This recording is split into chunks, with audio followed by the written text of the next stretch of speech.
Speaking of kind of charting your own career, kind of attribute some of the setbacks in your career to not knowing or not articulating your goals or your desires.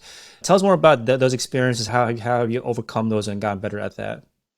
Yeah, I think for a long time early in my career, I expected that part of my manager's job was to tell me, like, okay, hey, you've been doing a great job. Here's a promotion. We're giving you more responsibility. Like, you're now going to work on something more interesting. And then I got frustrated when that didn't necessarily happen, right? When every year I would get a, hey, like, great work this year, a modest pay increase, and keep doing what you're doing, right? And go, gosh, like, don't they realize that I could be doing much more than this? And the answer is that, right, like, sure, part of your manager's job, and if you have a good manager, they should be proactively like trying to pull this out of you and understand what you're doing. But ultimately, their job is to deliver projects, to like keep the business running, and to like deal with urgent issues that come up, right? Like whether that's coaching someone who's underperforming, or dealing with budget issues or something.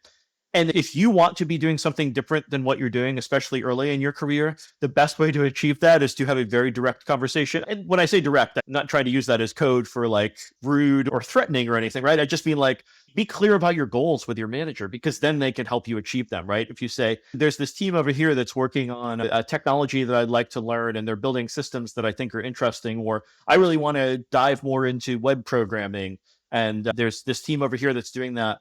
A good manager will work with you to find opportunities for you to engage in those things, whether that's maybe spending part of your time doing that, or a role transfer or something.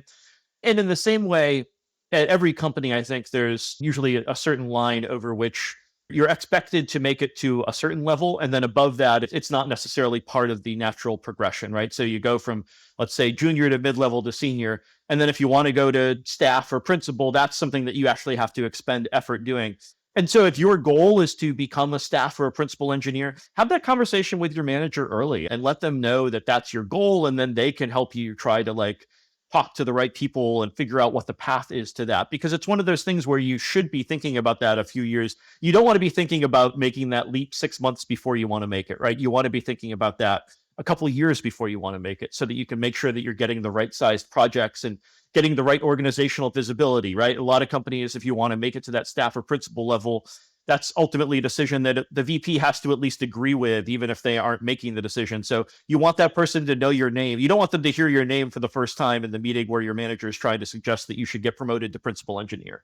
So work with your manager to find opportunities to get you interesting projects and visibility in the org.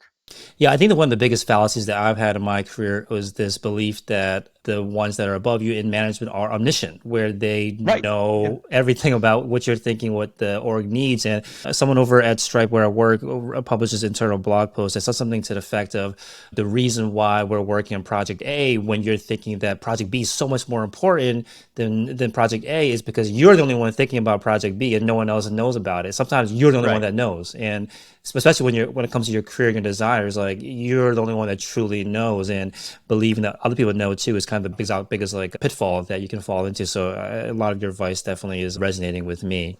And we'd love to kind of close this out with just like, what would you say is kind of the most common misconception or myth about your particular role as like an engineering manager at Google that either you had or that other people at Google have or outside of Google have about what you do, what your role is like, that is just simply not true? If you enjoyed this clip, make sure you watch the entire video, which has a lot more content just like this.